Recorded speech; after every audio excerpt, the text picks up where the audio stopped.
Halo semuanya, perkenalkan kami dari kelompok 8 dengan 4 anggota kelompok. Yang pertama ada Vilanova Sepira Dwitasari dengan NIM 1911340007. Yang kedua ada Maria Valentina Niola dengan NIM 1911340094. Yang ketiga ada Patricius Filikaristi dengan NIM 1911340097. Dan yang keempat atau yang terakhir ada Fania Chandra Dewi dengan NIM 1911340137.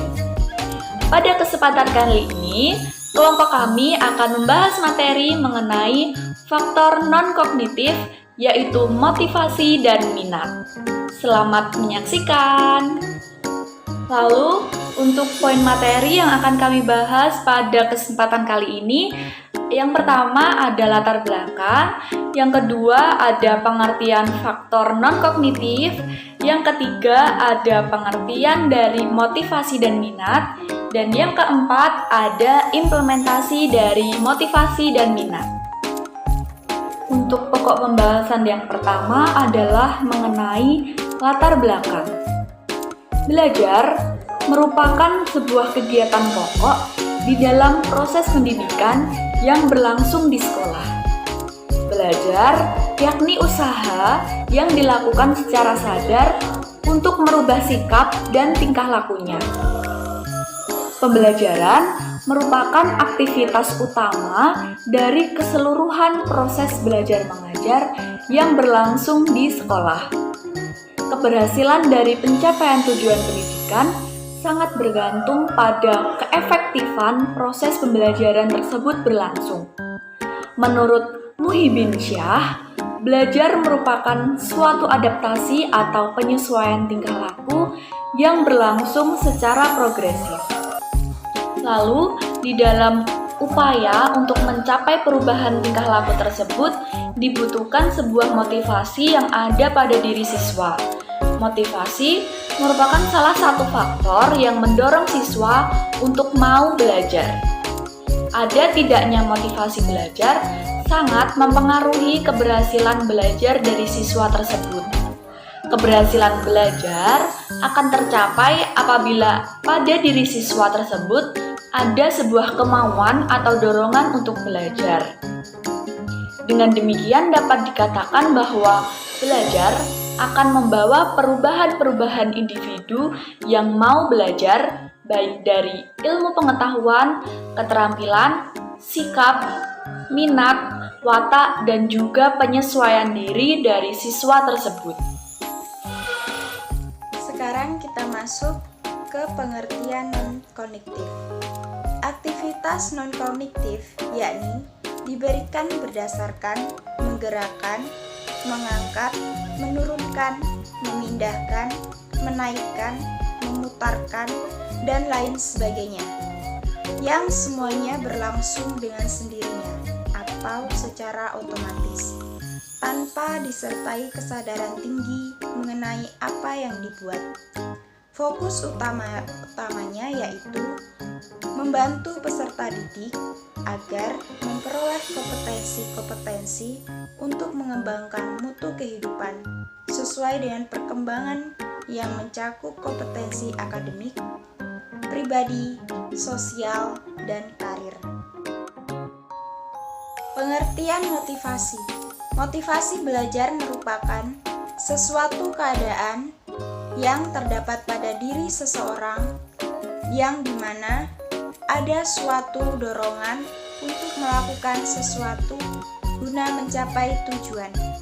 Motivasi itu sendiri adalah suatu perubahan energi di dalam pribadi seseorang yang ditandai dengan timbulnya afektif atau perasaan dan reaksi untuk mencapai tujuan. Munculnya motivasi ditandai dengan adanya perubahan energi dalam diri seseorang yang disadari atau tidak disadari. Motivasi dibagi menjadi dua macam, yaitu motivasi intrinsik dan motivasi ekstrinsik. Motivasi intrinsik merupakan dorongan yang timbul dan bersumber dari dalam diri individu, bersifat konstan tanpa menunggu adanya rangsangan dari luar. Motivasi intrinsik yaitu motif-motif yang aktif dan berfungsi karena adanya rangsangan dari luar. Faktor-faktor yang mempengaruhi motivasi belajar. Yang pertama, sikap. Yang kedua itu kebutuhan. Ketiga, rangsangan. Keempat, afeksi. Kelima, kompetensi. Dan yang keenam adalah penguatan.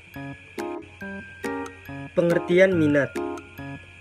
Berdasarkan Astuti tahun 2015, minat adalah suatu keadaan di mana terdapat sebuah kemauan yang berasal dari dalam diri individu terhadap sesuatu yang diinginkan. Minat adalah suatu perpaduan keinginan dan kemauan yang dapat berkembang jika ada motivasi. Minat yang ada pada diri seseorang akan memberikan gambaran dalam aktivitasnya untuk mencapai suatu tujuan yang diinginkan. Faktor-faktor yang mempengaruhi minat belajar. Yang pertama adalah jenis kelamin. Yang kedua, tempat tinggal. Yang ketiga adalah kesukaan. Dan yang keempat adalah tipe masyarakat. Implementasi, motivasi, dan minat. Implementasi motivasi dapat dicontohkan seseorang yang sedang makan siang di rumah, tiba-tiba dengan tidak berkata apa-apa, ia meletakkan sendok garpunya, lompat dari kursi, dan lari keluar. Maka sulit sekali kita pahami tanpa mengerti motif-motifnya. Sehingga apabila mengerti motifnya, misalnya ia keluar karena melihat orang di jalan yang menyapanya. Yang kedua adalah implementasi minat. Minat adalah suatu perpaduan keinginan dan kemauan yang dapat berkembang jika ada motivasi. Nah, contoh dalam kehidupan sehari-hari yaitu anak yang memiliki potensi dan kemauan dalam dirinya untuk mengikuti ekstrakurikuler basket di sekolahnya.